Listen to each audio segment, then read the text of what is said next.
Hi everyone! Welcome back to Buona's Kitchen. Today, I'm going to share to you how to make a popular Chinese takeaway, the crispy shredded chicken. Are you ready? Let's get cooking!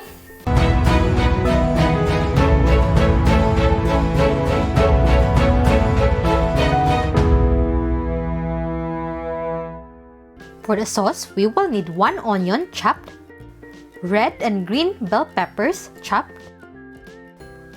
4 tablespoons of tomato ketchup, 4 tablespoons of sweet chili sauce, half tablespoon of corn flour diluted in half tablespoon of water, 2 to 3 red chillies chopped, 5 cloves of garlic minced, 1 teaspoon of vinegar, 1 teaspoon of soy sauce, and 1 teaspoon of white sugar. For the crispy chicken, we will need 250 grams of breast chicken sliced into thin strips, 1/4 cup of corn flour, 1 teaspoon of fish sauce, half teaspoon of all-purpose seasoning. You can also check the full list of ingredients in the description below. Add the seasoning into the chicken and the fish sauce and mix them together.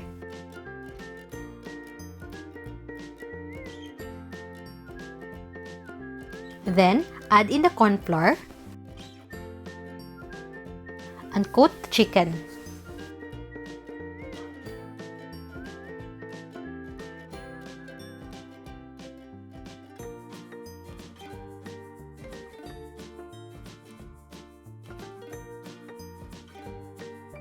In a pan over medium heat, heat the oil, and once it's hot, fry the chicken strips until it's light golden brown. Make sure not to overcrowd the pan. And once it's slightly golden brown, remove it from the heat and drain on a wire rack or using paper towels.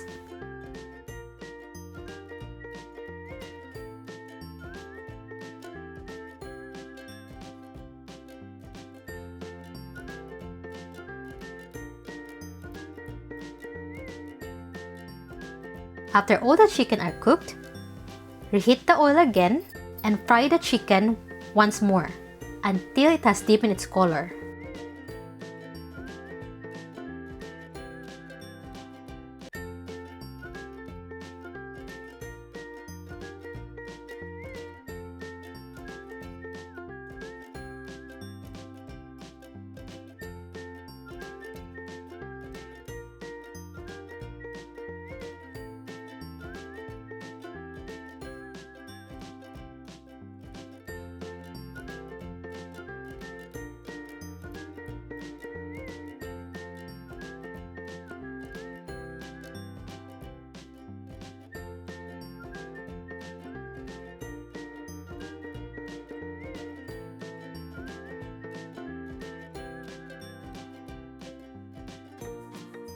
In a pan over medium heat, heat about a tablespoon of oil.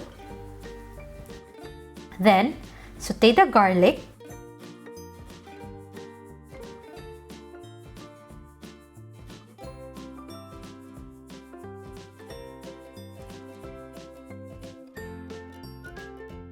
and the onion.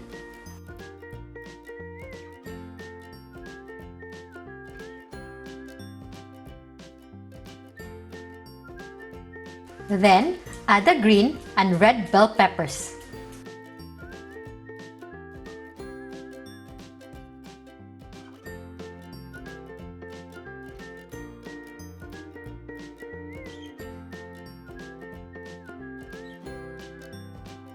Add the sweet chili sauce.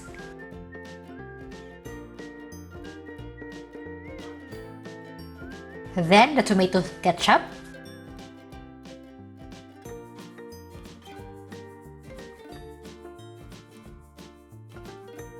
Add in the vinegar and soy sauce.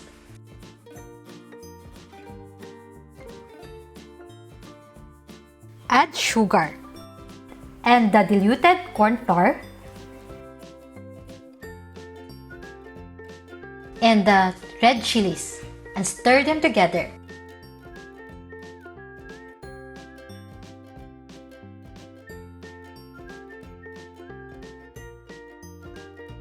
Add the chicken strips and stir until all the chicken are fully coated with the sauce.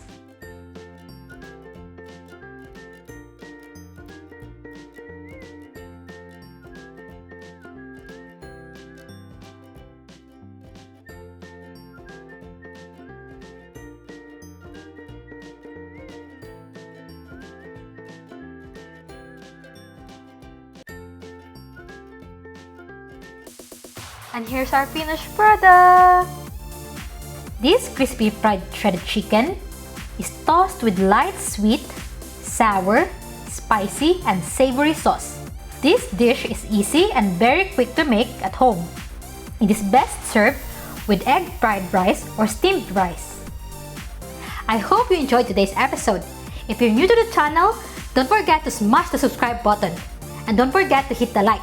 Thank you for watching and see you in the next video. Bye!